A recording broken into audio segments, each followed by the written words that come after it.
नाशवान सुख को बंद करो भोगना।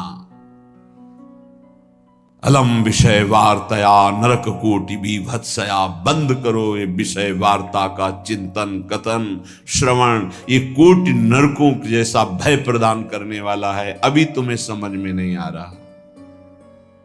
ये विषय चित्र देखना, विषय चिंतन करना, विषय क्रियाएं करना बहुत करोड़ों जन्मों में किया है। थोड़ा संयम में हो जाओ।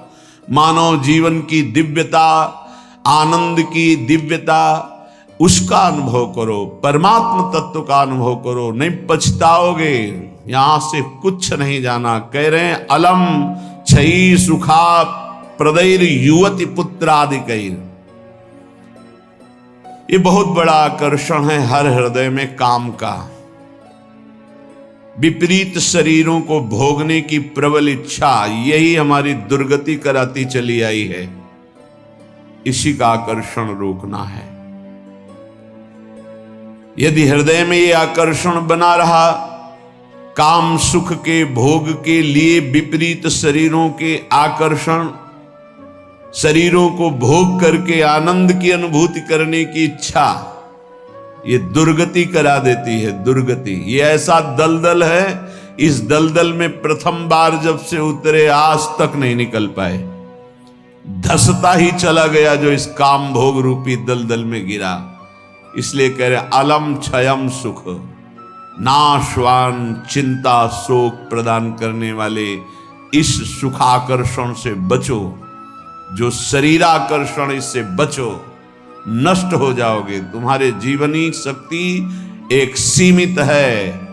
अभी यौवन अवस्था है, नष्ट कर लो, फिर किसी काम के नहीं रहोगे।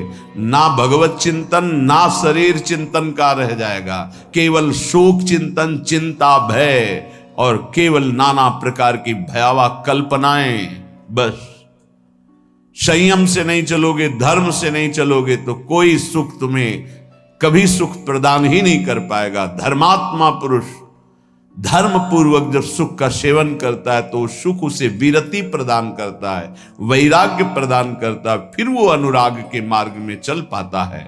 इसलिए कह रहे कि ये क्षय नाशवान सुख है, अक्षय परमात्म सुख की तरफ बढ़ने के लिए तुम्हें मानव देह मिला था। लेकिन प्रदैर युवती, मुस्कुराहट, रूपा शक्ति, मृदु भाषण, नाना प्रकार की विलासिता, इसने तुम्हारे मन का अपहरण कर लिया है। बचाओ अपने मन को और मनमोहन की तरफ लगाओ, प्रभु की तरफ लगाओ। मान लो इन महापुरुषों की बात, आज तक कभी कोई तृप्त नहीं हुआ। कोई भी शरीर भोगों से अतृप्त होकर ही मरा और अगले जन्म फिर उन्हीं भोगों में लगा। बहुत सावधान।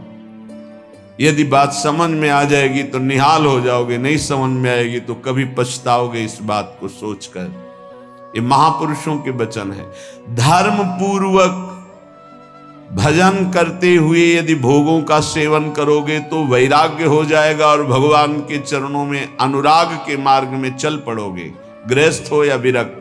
अधर्म पूर्वक विषयों का सेवन करोगे, मलिन अंतःकरण, रागी अंतःकरण, हिंसक स्वभाव, क्रूर स्वभाव, ससुख वांछा, आसुरी स्वभाव वाला बन जाएगा, जीवन नष्ट हो जाएगा।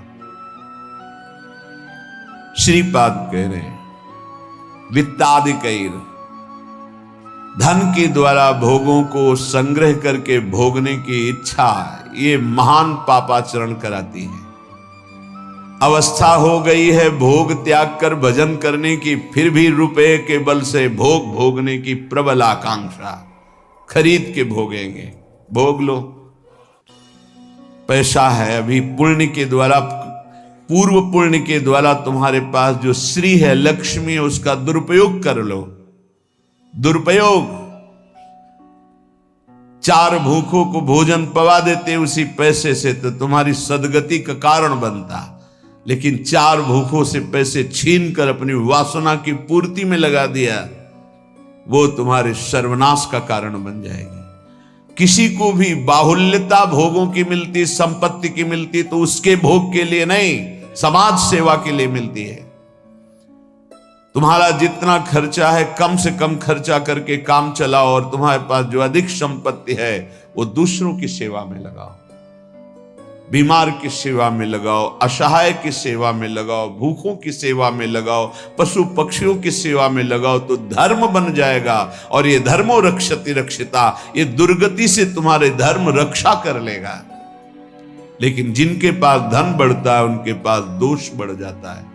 मदिरा पान करना, पैसे के बल से व्यभिचार करना, पैसे के घमंड में आकर दूसरे की जीवों की हत्या कराना, मांस खाना, नाना प्रकार के छल कपट द्वारा पैसा, ये महान नरक की प्राप्ति कराता है, घोर दुर्गति होती है।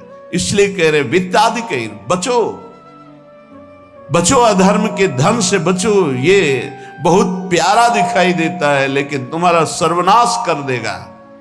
अगर 1 रुपया धर्म का आ जाए तो बुद्धि भ्रष्ट होना शुरू हो जाती, फिर तुम बड़ी बड़ी संपत्तियां छल कपट से एकत्रित करोगे, तुम्हारी दुर्दशा क्या होगी।